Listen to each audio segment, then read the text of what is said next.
pada inti topik pembahasannya, terlebih dahulu kita harus mengetahui apa itu biogeokimia.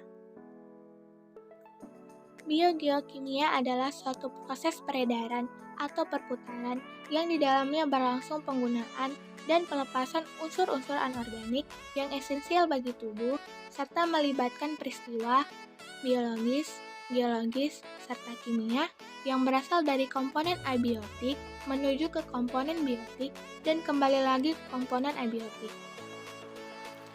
Ada 5 jenis daur biogeokimia, yaitu daur oksigen, daur fosfor, daur sulfur, daur karbon, serta daur nitrogen. Yang akan saya bahas adalah apa yang dimaksud dengan daur nitrogen. Nitrogen adalah suatu unsur yang paling banyak di atmosfer, yaitu 78% gas yang ada di atmosfer berupa nitrogen. Walaupun begitu, pemakaian nitrogen di dalam bidang biologis sangatlah terbatas. Nitrogen ini menjadi unsur yang tak reaktif atau sulit bereaksi dengan unsur yang lainnya, sehingga pada pemakaian nitrogen terhadap makhluk hidup dibutuhkan proses seperti fiksasi nitrogen, nitrifikasi mineralisasi, dan denitrifikasi. Daur nitrogen merupakan sebuah proses konversi senyawa yang mengandung unsur nitrogen serta menjadi beragam bentuk kimia yang lain. Transformasi ini bisa berlangsung secara biologis dan juga non-biologis. Daur nitrogen ini menjadi suatu pergerakan nitrogen dari atmosfer ke bumi, serta terjadi secara terus-menerus, yang mana kegiatan daur nitrogen ini mengubah nitrogen dari satu wujud menjadi wujud kimia lainnya. Nitrogen memiliki peran yang sangat penting bagi kelangsungan hidup yang ada di bumi. Jika diurutkan dari daur nitrogen terhenti, maka semua makhluk hidup yang berada di bumi akan mati, sebab tidak memiliki cadangan nitrogen. Daur nitrogen sebagian besar terjadi di dalam tanah, karena nitrogen yang ada di udara ditangkap oleh bakteri rhizobium. Metabolisme dan siklus nitrogen.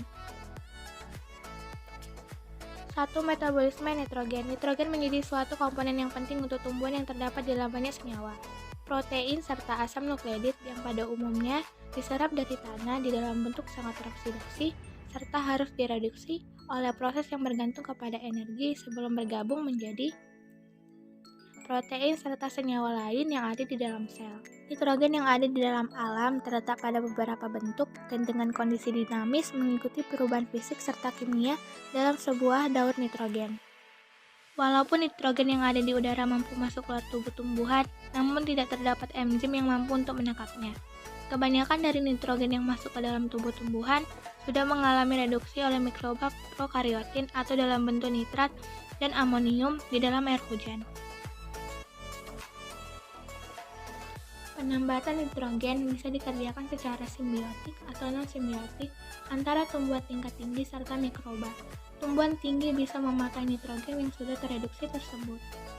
Untuk tumbuhan lain yang tak bersimbiosis dengan nitrogen, nitrogen akan diserap dalam bentuk nitrat atau amonium, biasanya dalam bentuk nitrat, sebab amonium akan dioksidasi ke dalam bentuk nitrat oleh bakteri nitrifikasi. Konsep metabolisme ini difokuskan kepada metabolisme nitrogen yang mana reduksi nitrat menjadi amonium serta perubahan amonium akan menjadi senyawa organik yang ada pada tumbuhan. Siklus nitrogen. Sebagian besar nitrogen ada di dalam organisme hidup, asalnya dari penambatan atau reduksi oleh mikroorganisme prokariot. Beberapa di antaranya ada pada akar tumbuhan tertentu atau dari pupuk hasil penambatan secara industri. Sejumlah kecil nitrogen yang pindah dari atmosfer menuju tanah sebagian berupa amonium dan nitrat, turun bersama air hujan kemudian diserap oleh akar. Amonium tersebut berasal dari pembakaran industri, kegiatan gunung berapi, serta pembakaran hutan. Sedangkan natrium berasal dari oksidasi N2 oleh oksigen atau ozon dengan menggunakan batuan kilat atau radiasi ultraviolet. Penyerapan nitrat dan amonium oleh tumbuhan dapat membuat tumbuhan membentuk beragam senyawa nitrogen, khususnya protein.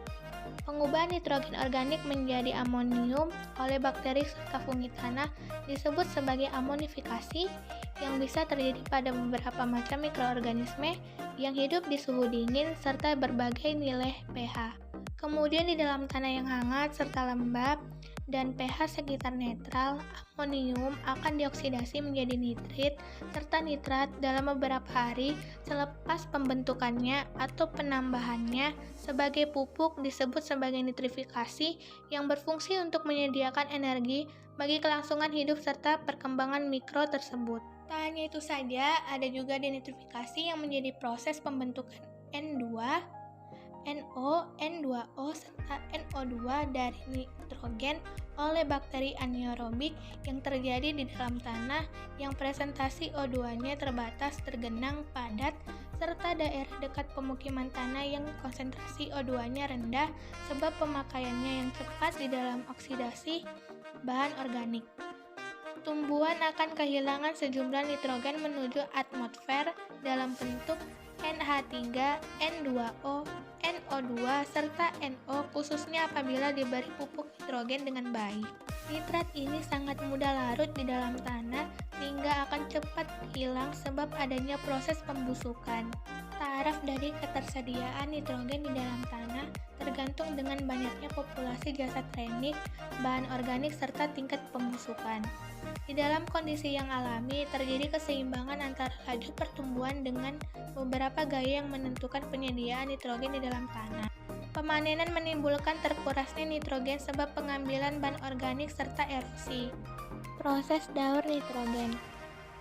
Nitrogen yang ada di lingkungan sekitar memiliki beragam bentuk, contohnya nitrogen organik dan amonium, oksida nitrat dan nitrit, nitrogen oksida dan nitrat, dan gas nitrogen anorganik. Nah, berikut ini proses perubahan atau daur nitrogen yang perlu kalian ketahui antara lain. Yang pertama adalah fiksasi nitrogen. Fiksasi nitrogen merupakan suatu proses alam, biologis, ataupun abiotik yang mengubah nitrogen di udara ke dalam bentuk amonia atau NH3. Mikroorganisme yang menfiksasi nitrogen disebut sebagai diazotrof. Mikroorganisme tersebut mempunyai suatu enzim nitrogenase yang bisa menggabungkan hidrogen dengan nitrogen. Reaksi fiksasi nitrogen biologis dapat ditulis seperti berikut.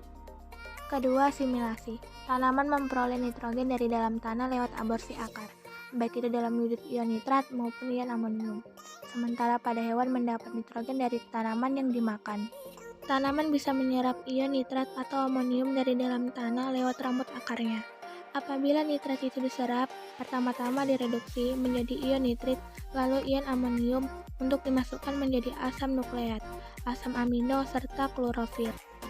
Di dalam tanaman yang mempunyai hubungan mutualistik dengan rezibium, nitrogen bisa berasimilasi ke dalam wujud ion amonium langsung dari nodul.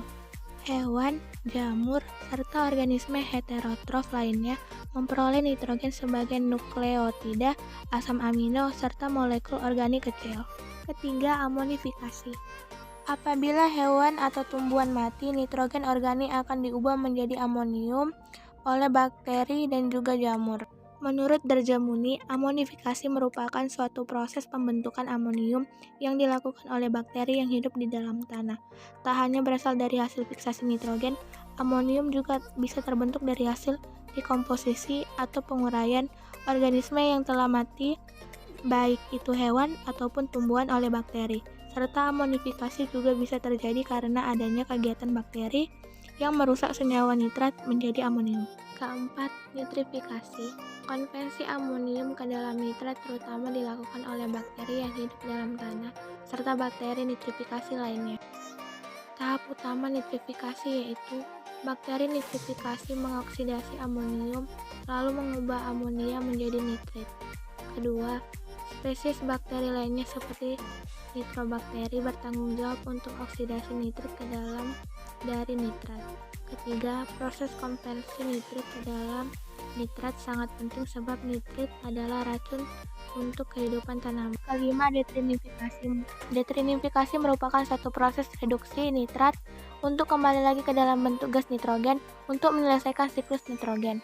Proses satu ini dikerjakan oleh spesies bakteri seperti Pseudomonas dan Chloridium dalam keadaan anaerobik.